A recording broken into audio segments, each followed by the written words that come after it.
like probably everybody in the house has fallen down these stairs, or at least tripped down these stairs at least once, and since we've lived here in 10 years. So we're gonna prevent that. We're gonna actually put a stair runner here. We're gonna paint the stairs, and it's gonna look amazing. Today's project is being sponsored by Arrow Fastener. I love Arrow and all their tools, so we're gonna use some of those to do the project today. And we're gonna get started with some sanding. I've already started, so I'm kind of cheating a little bit, but we do need to sand the sides of the stairs here, and we are going to paint them. So stick with me, because I'm gonna show you how to do this stair runner and actually share with you some amazing rugs that I got for not very much money. Stair rugs are pretty expensive. So let's jump into this project right now. Well, there's two really important things I have to tell you before we jump into this project. Number one, there's no right or wrong way to decorate your stairs. It's not about what's popular, what's on trend. It's really about what makes you happy. And number two, choose something that's going to be safe for your family. We'll talk about that in a moment. But if you look at my stairs, there's an outline along the stairs. The previous homeowners, they had carpets, and when they took it up, guess what? The outline was still there. So that we wanted to get rid of. And I wasn't sure if I was going to paint, and I just wasn't really sure what I was going to do, but I knew that this needed to be covered up because it was very bad. And also, my kids, if you have kids, trust me, they pull things out of the wall. They were pulling the rail off, and it got really loose, and that's not safe as well. So keep those things in mind. Make sure you have a nice tight rail, and make sure that it's secure. But you also want to make sure it's clean too. So take some simple green, wipe everything down, and then let's get started with some sanding. And then that's the big question. Do you have to sand before you paint your stairs? And that's a maybe. I think it depends on what you're doing. If your entire stair is going to be painted and there's no rug, I would definitely say sand it really good, prime, and then paint. But if you're like me and you're going to put a runner and it's just the sides that are exposed, just a light sanding like what I'm doing here with maybe 150 grit sandpaper is going to be enough. I did a stairs probably a couple years ago. I did not do any primer, and the paint still stuck. So you can give it a try if you want, but I say go ahead, just put in a little bit of extra effort, sand it down just very lightly, and we're going to do some primer as well. For me, this was a good time too to try to fix some of these little gaps that are along the trim. So I put a little bit of painter's tape there just to prevent it from getting on the paint. And then I used a little bit of molding and trim caulk just to fill in those gaps, because we're going to do a fresh coat of white paint. But when you're painting over gaps, it looks pretty bad. So if you need to do this part of your project, put a little bit of tape there before you start painting, just so you get nice fresh lines when you're caulking and when you're painting. And I'll admit, I never even looked at the railing to see what was holding it up until it started falling out of the wall. And then I was like, ooh, that's ugly.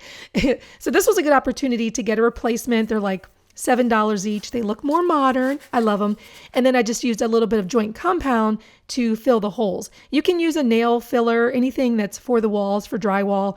And then I just used an anchor to hold up two of them. One of them was actually located at a stud, so I didn't have to use an anchor.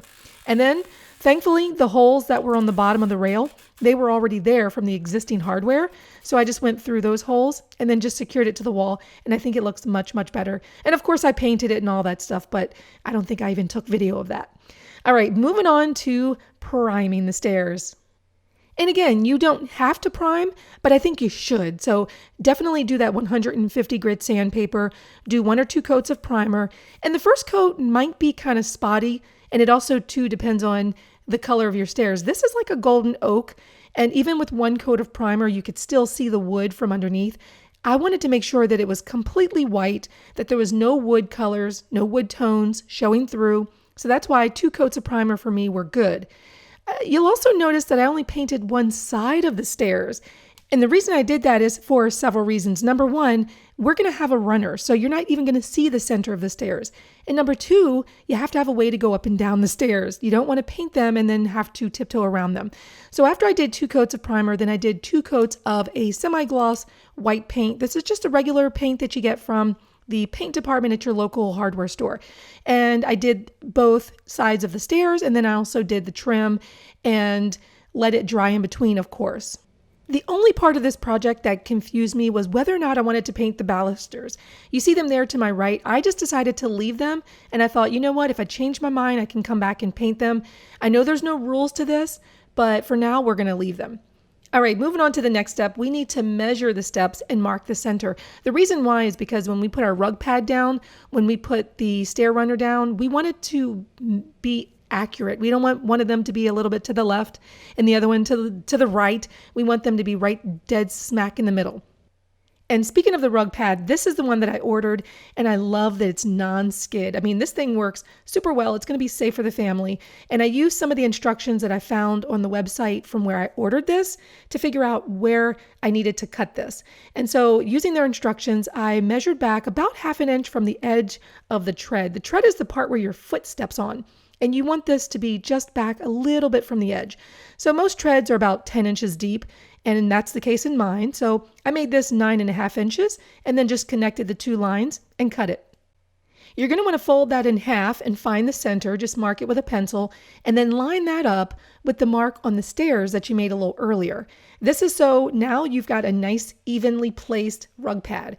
So it was looking pretty good and it was feeling good, but I wanted something a little thicker. Thankfully, I had 2 of these rug pads and I was able to double up.